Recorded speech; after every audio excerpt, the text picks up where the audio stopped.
عن ابن عباس رضی اللہ تعالی عنہما قال قال رسول اللہ صلی اللہ تعالی علیہ وآلہ وسلم ایھا الناس، کہ اے لوگو، الا اخبرکم بخیر الناس جدا وجدہ، کیا میں تمہیں ان کے بارے میں خبر نہ دوں جو اپنے نانا اور نانے کے اعتبار سے سب سے افضل ہیں،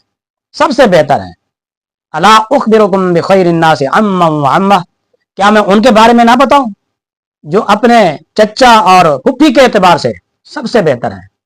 الا اخبرکم بخیر الناس خالا وخالہ، کیا میں ان کے بارے میں تمہیں نہ خبر دوں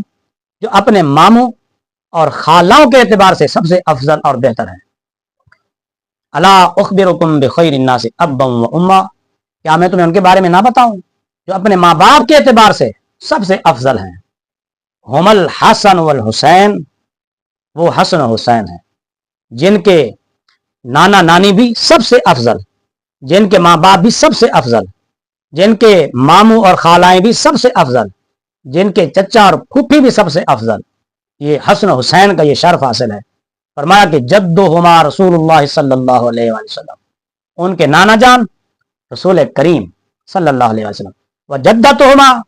خدیجہ بنت خویلد، اور ان کی نانی جان سیدہ خدیجہ الکبریٰ رضی اللہ تعالی عنہا، و امہما فاطمہ بنت رسول اللہ صلی اللہ علیہ وآلہ وسلم، اور ان کی اماں جان سیدہ فاطمہ زہراء رضی اللہ تعالی عنہا، و ابوہما علی بن ابی طالب رضی اللہ تعالی، اور ان کے ابا جان شیر خدا علی المرتضی حضرت علی رضی اللہ تعالی عنہ، و امہما جعفر بن ابی طالب، اور ان کے چچا جان حضرت جعفر بن ابی طالب، و امتہما ام ہانی بنت ابی طالب، اور ان کی پھپھی جان حضرت سیدہ ام ہانی رضی اللہ تعالی عنہا، و خالہما القاسم بن رسول اللہ صلی اللہ علیہ وسلم، اور ان کے ماموں جان رسول کریم صلی اللہ علیہ وسلم کے لخت جگر نور نظر حضرت سیدنا قاسم رضی اللہ تعالی عنہ و علیہ الصلوۃ والسلام، و خالاتہما زینب و رقیۃ و ام کلثوم بنات رسول اللہ صلی اللہ علیہ وسلم،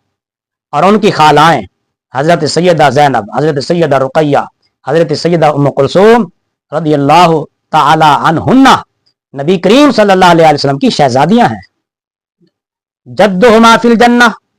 ان کے نانا جان بھی جنتی، و ابوہما فی الجنہ، ان کے ابا جان بھی جنتی،